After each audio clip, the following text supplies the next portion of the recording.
Old habits die hard, and without a plan, it can just blow up in flames right in front of your face. But if you landed on this video, then you are looking to narrow down which way is better for you and your child to drop night feedings. So yes, there are 2 ways that you can do this, and I'm gonna tell you about both of them. You are the mama, you know best, and you can take this information and do what works for you. First things first, before we even talk about any ways how to drop your child's night feedings, you need to talk to the pediatrician and find out if it is developmentally appropriate for your child to stop eating in the middle of the night. Your pediatrician is the only professional that has access to your child's growth chart and knows, based on height, weight, and all the things, if your child still needs feedings overnight. If the pediatrician says, yes, go ahead, drop night feedings, then I want you to download my hunger versus comfort chart in the description box down below. This is a free chart you can print off or screenshot and just keep it on your phone so that you know whether your child is truly hungry or if they're just looking for comfort. Now, this can go with either breastfeeding or bottle feeding. Your child may find comfort in breastfeeding and they may find comfort in bottle feeding, and that may just be the thing that helps them fall back asleep quicker in the middle of the night because it's offered to them. How are we going to drop these feedings? Let's jump into the first thing that you can do, and this is the simple and straightforward way you can drop them cold turkey. Dropping feedings overnight cold turkey is exactly how it sounds. You stop offering these feedings through the night. Now, if you are breastfeeding or nursing your child back to sleep through the night, then it may be easier for your partner, if you have one, to go into the room and do these quick checks on your child through the night to make sure that everything is okay. So you don't need to just use cry it out and not go check on them at all. You can go check on them every 10 to 20 minutes if they are continuously actively crying. But what you want to do is have the non-breastfeeding parent go in and do a check to make sure the child's okay, reassure them that everything's okay, and shush, I love you, see you in the morning. And then you just continue repeating this process until your child falls asleep and you are not giving in to give a feeding. That is just the way that it goes if you are cutting cold turkey. Now, of course, the other option is to wean your child from overnight feedings. Now, let's say, for example, you are bottle feeding 4 ounces in the middle of the night. What I want you to do, night 1, you're gonna drop down to 3 ounces, and then you're gonna offer that 3 ounces. If the baby is still awake after those 3 ounces, that's when you just leave the room and come back in intervals doing those check-ins. On night 3, we're dropping down to 2 ounces. On night 5, we're dropping down to 1 ounce. And on night 7, you are not giving bottles anymore through the night.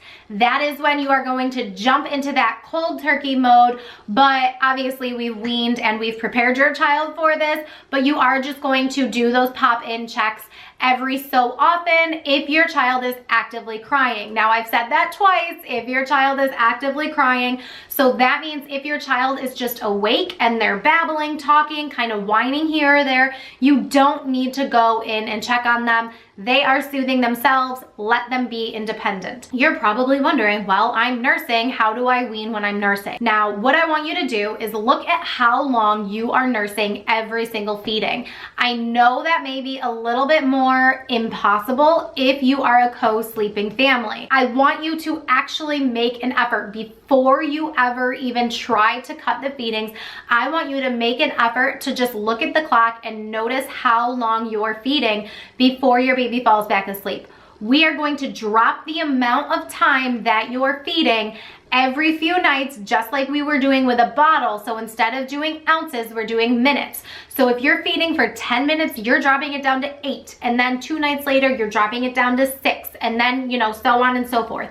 You're going to continue dropping the amount of time that you are nursing your baby back to sleep and keeping them more awake before putting them back in the crib. Now that is going to get you down to 0 minutes, and then you're going to do those check-ins just like we did with the cold turkey and with the weaning the bottles method. So you're going to do those check-ins once you have gradually gotten yourself down to 0 minutes of nursing. But you might be thinking, well, my child is up every 45 minutes nursing. I know they don't need to eat that much, but maybe they're only 4 months old and they still need 1 or 2 feedings through the night.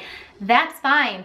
You can still sleep train. You can still drop unnecessary feedings through the night by having times through the night where you know they're hungry. You know your child best, so you can pinpoint times of true hunger. You will know when your child is truly hungry, and if you don't, refer to that chart that I mentioned before. Get it in the description box down below.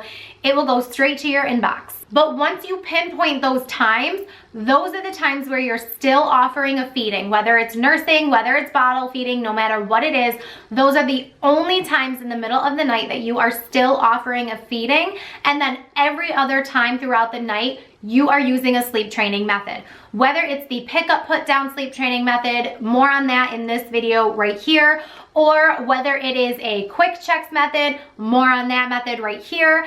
And whatever sleep training method you're using, that is what you are implementing when it is not a feeding time. Once your child is old enough to drop those feedings, then you know that you can use the same exact sleep training method that you used at bedtime and throughout the night at non-feeding times when your child is ready to drop those feedings. Now, because your child knows how to fall asleep independently at bedtime, they're going to get the message very quickly. This is what's gonna happen from now on. We don't need to feed every single time I wake up, and I can fall asleep independently. It will be maybe a night or two, maybe 3, depending on how consistent you are in your sleep training. It'll be a few uncomfortable nights, but that's how it goes when we make changes, and it's okay. You're going to get through it, your baby's going to get through it, and you're all gonna be better and more well-rested for it. Just because you're dropping overnight feeds when your baby doesn't need it anymore doesn't mean you're doing any harm to your child. What you might wanna consider doing if your child needs those calories that they're getting overnight, but the pediatrician says they don't need them in the middle of the night, replace those calories during the day, which obviously is easier to do if you're bottle feeding. You just make their bottles bigger, or you offer one more bottle through the day and maybe offer them closer together. Whichever way works for your family is fine. Now, if you're nursing, you may want to offer extra nursing sessions through the day, or you may want to offer longer nursing sessions through the day. It's entirely up to you how it works for your child and your family.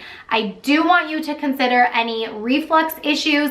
If your child has any kind of acid reflux, you may want to offer more frequent, smaller meals. But with all of that being said, I hope you learned a lot from this video. Don't forget to grab the hunger versus comfort chart in the description box down below. Check out these videos with the pick up, put down sleep training method and the quick checks sleep training method so that you have all the steps on how to sleep train your baby. And keep blooming. Mwah.